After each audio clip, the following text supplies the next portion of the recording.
44 জন patient এই মুহূর্তে আমাদের ইনস্টিটিউশনে ভর্তি আছে। আপনারা জানেন যে উত্তরার মাইলস্টোন স্কুলের যে ট্র্যাজেডি, সেই ট্র্যাজেডিতে আমাদের ন্যাশনাল বার্ন ইনস্টিটিউটের যে রোগীগুলো আসছে সেই রোগীগুলোর সম্পর্কে আমরা আজকে আমাদের ভাষায় দ্বিতীয় দিন আর এমনিতে তৃতীয় দিন আমরা পেশেন্টগুলোর সম্পর্কে আপনারা যে জানতে চাইছেন, সারাদিন বসে আছেন, আপনাদেরকে একটু কষ্ট হয়েছে, বেশ কিছুক্ষণ বসে আছেন, এই জন্য শুরুতেই আমি আপনাদের কাছে ক্ষমা প্রার্থী।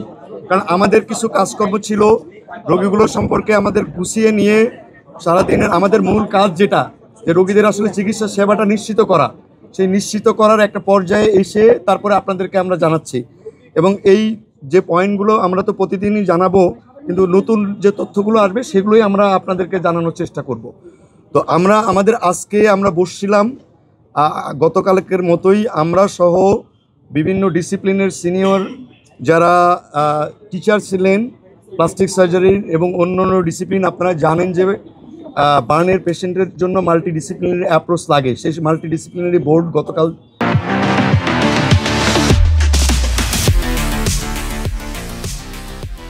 ছিলেন, আজকেও ছিলেন, তারা সহ আমরা বসছিলাম আজকে। এবং আমাদের সঙ্গে একজন সিঙ্গাপুরের একজন কনসালটেন্ট ছিলেন। আমরা সবাই মিলে অ্যানিমাস ডিসিশন নিয়ে আমরা পেশেন্টগুলোকে আজকে আবার নতুন করে ক্যাটাগরাইজ করেছি।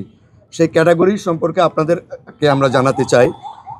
সেই ক্যাটাগরির মধ্যে আমাদের আজকের যে ফাইনাল আউটকাম, সেটাতে ক্রিটিক্যাল পেশেন্ট আছে এই মুহূর্তে 8 জন, আর সিভিয়ার ক্যাটাগরিতে আমাদের পেশেন্ট আছে 13 জন, আর বাকি পেশেন্টগুলো আছে আরও 23, সেটা হচ্ছে ইন্টারমিডিয়েট ক্যাটাগরিতে।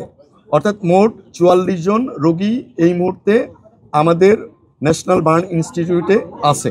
আমাদের ক্রিটিক্যাল ক্যাটাগরিতে মোট আছে 8 জন, আমাদের সিভিয়ার ক্যাটাগরিতে আছে 13 জন এবং ইন্টারমিডিয়েট ক্যাটাগরিতে আছে 23 জন। সিঙ্গাপুরের যে ভদ্রলোক আসছেন উনি আমাদের সঙ্গে বসছিলেন। অ্যাকচুয়ালি উনি সরাসরি কোনো চিকিৎসা পদ্ধতি বা রোগীদের সঙ্গে উনি কোনো কথা বলেননি। আমরা যে রোগীগুলো নিয়ে যে আলোচনাটা আমরা করেছি, আমাদের সাথে উনিও কিছু মতামত দিয়েছেন। এই মতামতের ভিত্তিতে আমরা ক্যাটাগরি এবং ম্যানেজমেন্ট প্রোটোকলটা আবার ঠিক করেছি। আপনারা জানেন যে এর আগেও আমরা বলেছি যে বার্নের ম্যানেজমেন্ট একটা ডাইনামিক প্রসেস। এই ডাইনামিক প্রসেসে অর্থাৎ প্রতি ঘন্টায় ঘন্টায় কিন্তু এইটা চেঞ্জ হয়। তো আমরা আজকে যে ডিসিশন হলো যে আমরা প্রতি 12 ঘন্টা অন্তর অন্তর এইগুলো নিয়ে আবার সিনিয়ররা সবাই বসবো, কিন্তু এই যে ডিসিশনগুলো আমরা দিব সেই ডিসিশন অনুযায়ী প্রতি ঘন্টায় ঘন্টায় আমাদের টিমগুলো তার ম্যানেজমেন্ট দিতে থাকবে। অ্যাকচুয়ালি বার্নের শিশুরা ডেফিনেটলি আমরা যেটা বলে থাকি এক্সট্রিম অফ এজ, যারা শিশু এবং বৃদ্ধ যারা থাকে তাদের ডেফিনেটলি তারা ভালনারেবল থাকে। ওই পয়েন্টগুলো আমাদের আগের মতো, আমাদের তো এর আগেও শিশুদের ডেফিনেটলি রেগুলার বেসিসে আমরা চিকিৎসা করে থাকি। ওই পয়েন্টগুলো মনে রেখেই তাদের জন্য যেটা প্রযোজ্য সেইভাবে আমরা ম্যানেজমেন্ট প্রোটোকল ঠিক করেছি। আসলে ভালনারেবিলিটি শুধু শিশু বা বয়স্কর জন্য না, অন্যান্য যে পয়েন্টগুলো অর্থাৎ বার্নের পার্সেন্টেজ কেমন, বার্নের থিকনেস কেমন, সাথে ইনহেলেশন ইনজুরি কেমন, এইগুলোর উপরে বেস করেই আমরা বার্নের এই সিভিয়ারিটিটা আসলে নির্ধারণ করে থাকি। সিঙ্গাপুর থেকে যিনি এসছেন ওনারা মানে আমরা যে বার্নের প্রোটোকল জানেন যে সারা পৃথিবীতে প্রায় একই রকম।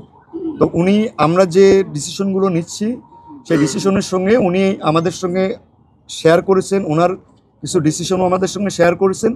একসঙ্গে আসলে এটা কোনো একক বা ব্যক্তিগত ডিসিশন না, আমাদের টোটাল যে এক্সপার্ট প্যানেল, সেই প্যানেলের সমস্ত সদস্যের মতামতের ভিত্তিতে ওনারও কিছু মতামত আছে, সেই অনুযায়ী আমরা চিকিৎসাগুলো চালাবো। অর্থাৎ কীরকম ড্রেসিং হবে, কারোর অপারেশন প্রয়োজন হবে কিনা, ওষুধের কোনো চেঞ্জ হবে কিনা, এইগুলো আমরা ক্যাটাগরাইজ করেছি 1 নম্বর। আর 2 নম্বর হচ্ছে যে উনি কতদিন থাকবেন এই ব্যাপারটা এখনও ঠিক হয় নাই। এই ব্যাপারটা ওনার সঙ্গে আমরাও পরামর্শ করব, উনিও আসছেন।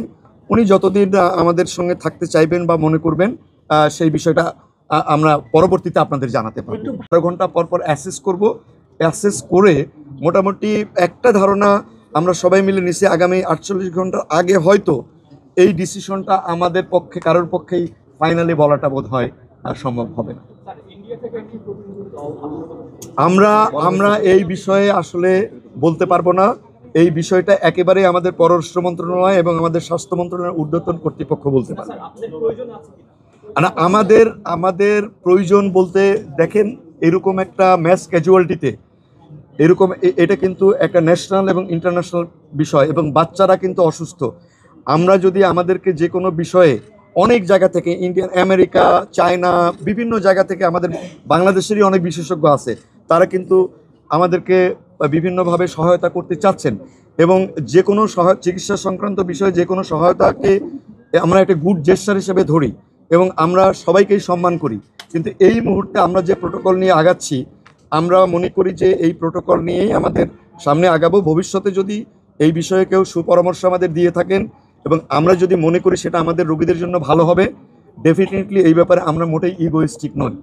চিকিৎসার ব্যাপারে, একটা বাচ্চার ভালো হওয়ার ব্যাপারে কোনো সুপরামর্শ অবশ্যই আমরা বিবেচনায় নিব।